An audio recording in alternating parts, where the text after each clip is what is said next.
পেঁপে পাতার অনেক উপকারিতা রয়েছে, যা আয়ুর্বেদ ও প্রাকৃতিক চিকিৎসায় বহুলভাবে ব্যবহৃত হয়। নিচে পেঁপে পাতার কিছু গুরুত্বপূর্ণ উপকারিতা তুলে ধরা হলো। 1. ডেঙ্গু জ্বরের উপশমে সহায়ক।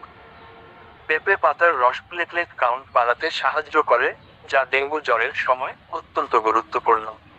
নিয়মিত এই রস খেলে শরীর দ্রুত সুস্থ হয়। 2.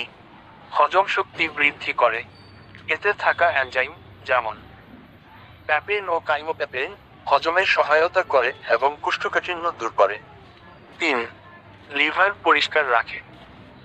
পেঁপে পাতার রস লিভার পরিষ্কার করতে সহায়তা করে, টক্সিন দূর করে এবং লিভারের কার্যকারিতা বাড়ায়। 4. রক্ত পরিশোধনে কার্যকরী। পেঁপে পাতায় থাকা অ্যান্টিঅক্সিডেন্ট উপাদান রক্ত পরিশোধন করে এবং শরীরকে টক্সিন মুক্ত রাখে। 5. চুল ও ত্বকের যত্নে। চুল পড়া রোধে পেঁপে পাতার রস কার্যকর। মুখে ব্রণ বা ত্বকের সমস্যা থাকলে পাতার পেস্ট মুখে লাগালে উপকার পাওয়া যায়। 6. ইমিউন সিস্টেম শক্তিশালী করে। পেঁপে পাতায় প্রচুর ভিটামিন এ, সি ও ই থাকে, যা রোগ প্রতিরোধ ক্ষমতা বাড়ায়। 7. সুগার নিয়ন্ত্রণে সাহায্য করে। ডায়াবেটিস রোগীদের জন্য পেঁপে পাতার রস রক্তে শর্করার মাত্রা নিয়ন্ত্রণে সহায়তা করতে পারে। 8. মেনস্ট্রুয়াল পেইন, ঋতুকালীন ব্যথা, উপশমে সহায়ক।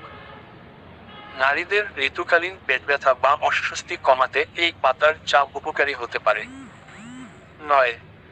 জ্বর ও ভাইরাল সংক্রমণে উপকারী। পেঁপে পাতায় অ্যান্টিভাইরাল ও অ্যান্টি ইনফ্ল্যামেটরি উপাদান থাকে, যা সাধারণ সর্দি জ্বর উপশমে সাহায্য করে। ব্যবহারের পদ্ধতি: পাতার রস করে খাওয়া, দিনে 1-2 চামচ, বিশেষ করে ডেঙ্গুর সময়। পাতা সেদ্ধ করে চা বানিয়ে খাওয়া। পাতার পেস্ট তৈরি করে ত্বকে লাগানো।